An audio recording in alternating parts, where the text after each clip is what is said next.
Beijing, China's stunning capital with history stretching back 3 millennia, has first become the capital of China when Kublai Khan came knocking. Not quite a courtesy visit, but rather accompanied with 100,000 Mongol horsemen. In total, Beijing has hosted 3 imperial dynasties: the Yuan, earlier mentioned Mongols, the Ming, Han Chinese, and Qing, Manchu Chinese. In this video, I will tell you about the top 10 sites, what to see and what to do in the coolest capital of the world. China has been ruled from here for over 700 years. Total history of the city is over 3 millennia, and Beijing was the 16th name given to the city. Beijing literally means northern capital. It's also been known as Nanjing, southern capital. I guess it's all a matter of perspective. Geographically speaking, is it south, is it north? Zhongdu, central capital, once again, all the matter of perspective. Dadu, great capital, and really cool name Beiping, central peace. Language is fundamentally a cultural artifact and says a lot about its people. How do people greet each other in Beijing? What do you think? Not with a version of traditional how do you do or how are you, but rather 吃了吗, 吃饭了吗, which basically means have you eaten. This is literally how locals greet each other and their neighbors. Food is the glue that binds all Beijingers together, regardless of their backgrounds or bank statements. Beijing offers most regional cuisine from all over China in abundance, both exquisite and authentic. Highly would recommend going to all sorts of restaurants and trying the wealth of the delights that Beijing has to offer. Number 1, the Forbidden City, has been a beating heart of China for over 5 centuries. Constructed in early 1400s, it is China's best preserved imperial palace and the largest of such ancient structures in the world, with more than 1 million rare valuable works of art, paintings, calligraphy, jade pieces, ancient books, and texts. Here you can witness the grand architecture and understand aspects of China's royal culture. The best way to organize your visit in the Forbidden City is to walk through the central axis. You will start from the Meridian Gate to the Gate of the Divine Might. Following the central axis, you will see Hall of Supreme Harmony, Hall of Central Harmony, Hall of Preserving Harmony, and Place of Heavenly Purity. So certainly harmony was of utmost importance. The Forbidden City is the world's largest imperial palace, over 3 times larger than the Louvre in France. It has some of the largest and best preserved ancient wooden structures in the world. Forbidden City took only 14 years to build, quite a feat. From 1406 to 1412, it took over 1 million workers, including more than 100,000 craftsmen. Again, quite a feat for 15th century. It was the imperial palace of China for nearly 500 years until 1912 and was a home to 24 emperors. When here, you will notice no trees, no birds, and that is by design. There are no trees because it was considered to disrupt the majesty of the atmosphere, and no birds simply because of the brilliance of the roof design that doesn't allow them to land, to retain cleanliness and magnificence of the Forbidden City. English name Forbidden City is a translation from Chinese name 紫禁城, which basically means purple forbidden city. In ancient times, the emperor was said to be the son of heaven, and therefore the heaven's supreme power was bestowed upon him. And because it was the residence of the divinity, of the divine, normal people were forbidden from entering it.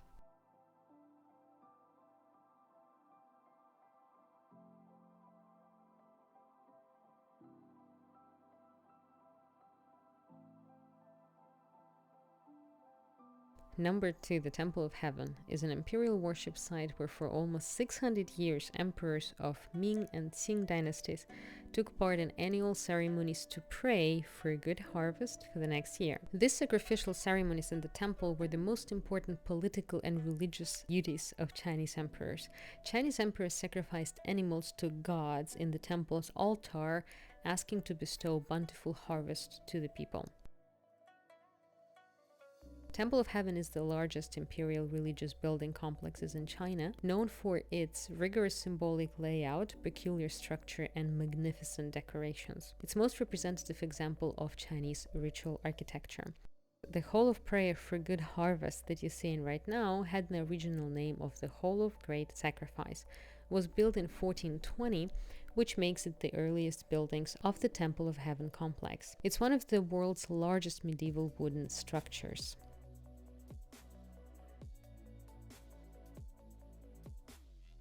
As we already know, Chinese emperors were considered to be the sons of heaven and representatives of heaven on earth. Emperors regarded the sacrificial ceremonies as their most important duties on earth. To fulfill their responsibilities, 3 important sacrificial ceremonies were held every year. First, at the beginning of the lunar year in January, to pray for good harvest. Second, in summer, in June, emperor would pray for rain. And in winter, December, emperor would thank God of heaven for the harvest that year. One day before the ceremonies, cattle was slaughtered and prepared for sacrificial offerings.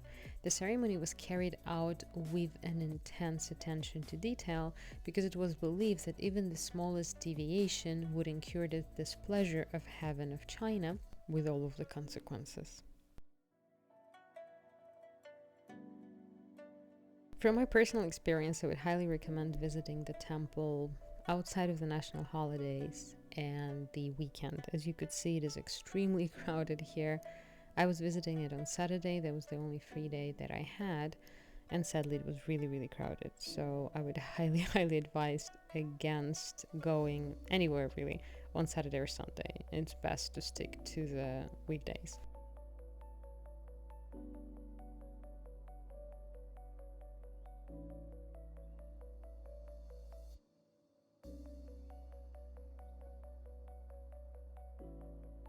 Number 3, of course, the Great Wall of China. This could be the whole reason why you're visiting Beijing to begin with. Let's start with the traditional Chinese name, which is Wanli Changcheng. Literally means 10,000 long wall, or a really long wall, which is true.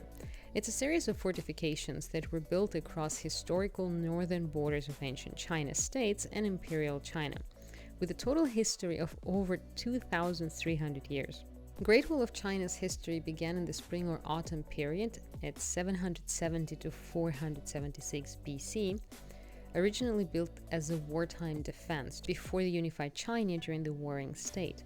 After the unification, the Emperor Qin Huang, who actually unified China, he first proposed the so-called Long Wall. It was meant to defend Chinese states against the nomadic tribes from the north.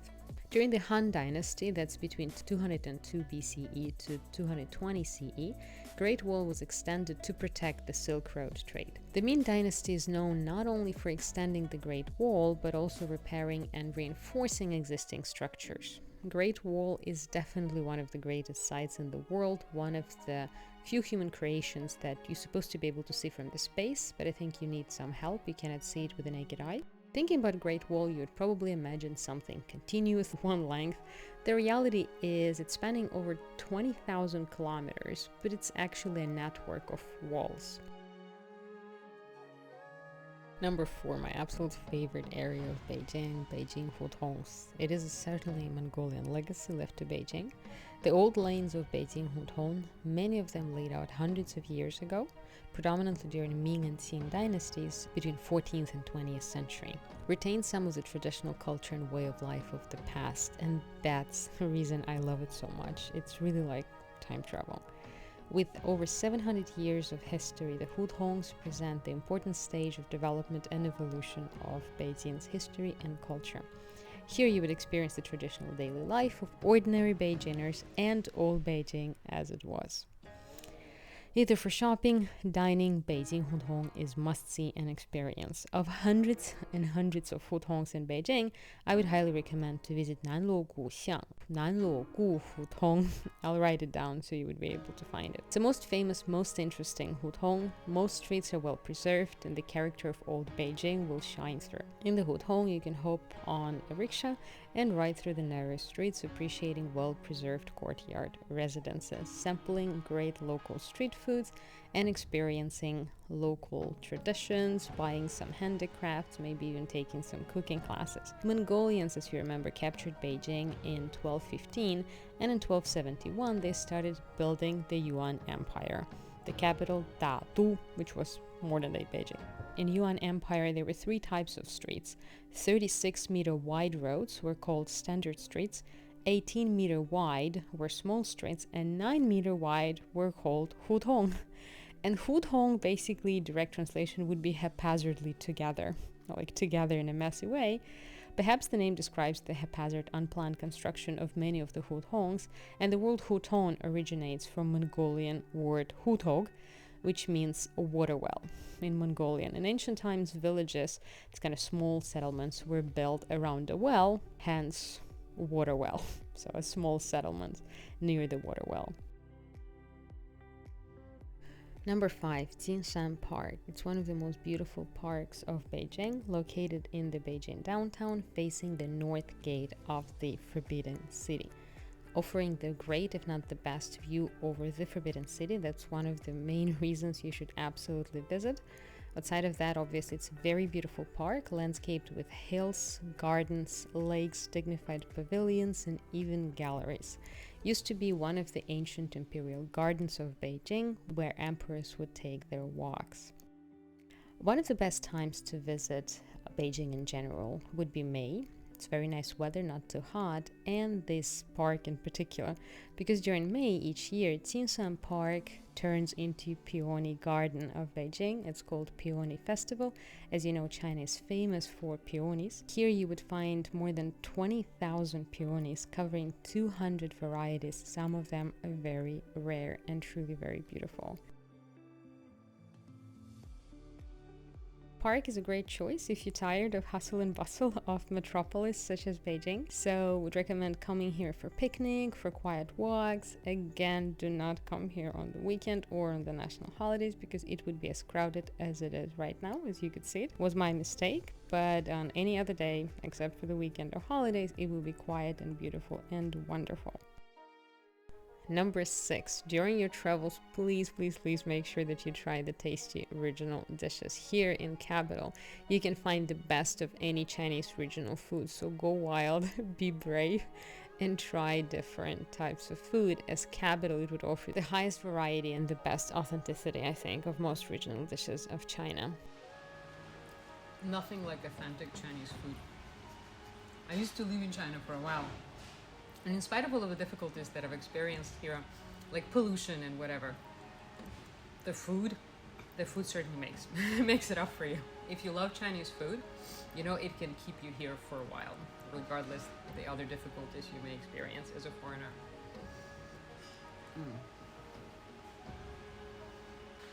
Just check it out. I wish I could share. I mean, I have plenty of food now. I wish I could share some with you guys.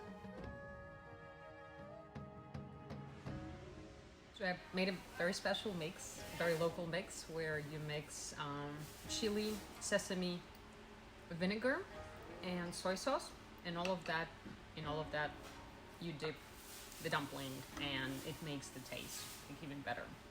So I would highly recommend trying it with that kind of a mix.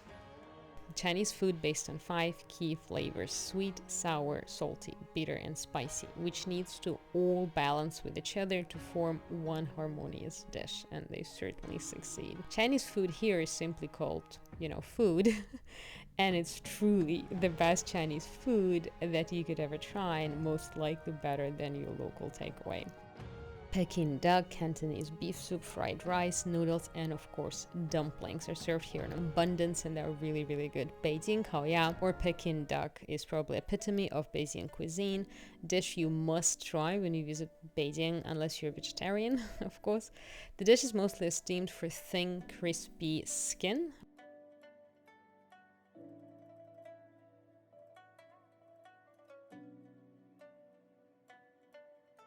While there are plenty of really well-known dumpling restaurants, dumplings and versions of thereof, steamed, boiled, fried, whatever, there's so many and they're so good in China, in Beijing in particular.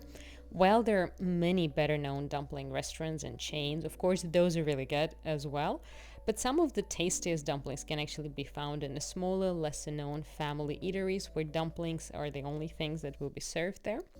You could sit and watch the next batch of dumplings being rolled and made, which is, an experience in and out of itself. A plate of jiaozi with soy sauce, vinegar, and chili dips, as we said, is an essence of northern Chinese cuisine, which partially Beijing is a part of.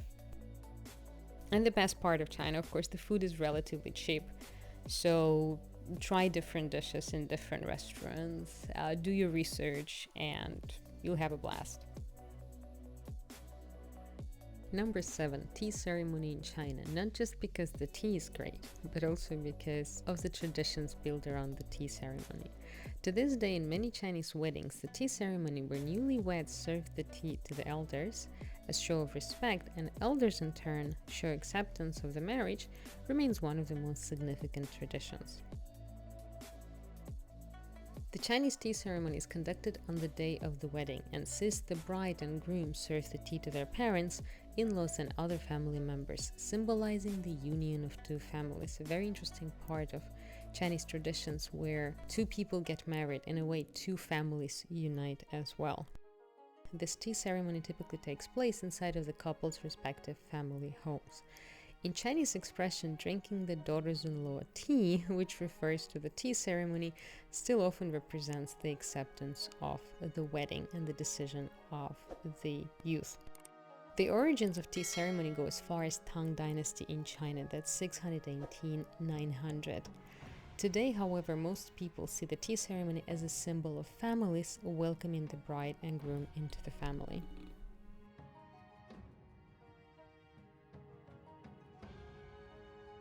Number 8, Chinese art. You would experience it in the buildings, in the galleries, in the museums, and in the Forbidden City. Pay attention to calligraphy, paintings, and if you can, poetry. These are the main forms of Chinese art. These also are referred to as three perfections. Traditional Chinese painting, like Chinese calligraphy, are done with brush dipped in black or colored ink. Oils are not used. As with calligraphy, the most popular material on which paintings are made are paper and silk. The finished work is usually mounted into scrolls.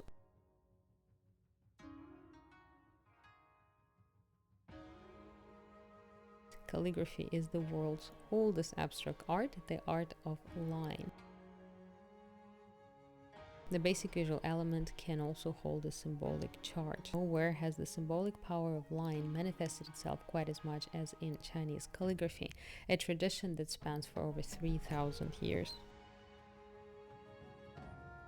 Number 9, must-see would be any of the Chinese temples. Chinese temple architecture refers strictly to the type of structures used as place of worship. In China, it would be Chinese Buddhism, Taoism, Confucianism, or Chinese folk religion, where people worship ethnic Chinese gods and ancestors. They all have very, very similar layouts, with features found in traditional Chinese courtyard houses and elements intended to confuse and repel evil spirits, so a lot of feng shui. Temples are usually surrounded by a wall and face south in accordance to feng shui principles. The gates usually contain also a lot of protection. They contain paintings, reliefs, writings, statues of warriors, deities, all of them intended to keep the evil spirits away. The halls of the temple are arranged around the courtyard, with least important being near the entrance, in case evil spirits do get in, and the most important more inside the temple. Well, and finally, number 10. If you're getting for a mood for something more European, so to say, and you're getting tired of Chinese food, then Sanlitun would be a place to go. Sanlitun is actually Sanli village. It's area in Chaoyang district. Really, really cool for expats. That's where expats used to hang out when I was in Beijing, at least. I think still to this day. Has many great European restaurants, bars, and stores. It's a really popular destination for shopping, dining, and entertainment. Really, really cool place. This area has been under constant renovation since the beginning of the 20th century. It's currently houses all sorts of really cool brands. What's interesting, if you're a fan of Adidas, this would be the largest Adidas store in the world. And you could see it by the looks of it. There are really cool malls near Sanlitun and in Sanlitun with galleries and all sorts of art exhibitions that take place in the mall. So it's really, really cool for artist lovers as well. So yeah, if you're in the mood for something nice and great restaurants and a day in the mall, Sanlitun would be the place to go. All right there, so that would be all that I wanted to share with you today. Thank you so much for joining. I hope you found it helpful and useful. Hope you enjoy your journey to Beijing. Let me know how it was if you're planning or did visit it already. Don't forget to subscribe. Don't forget to hit the like, and see you soon.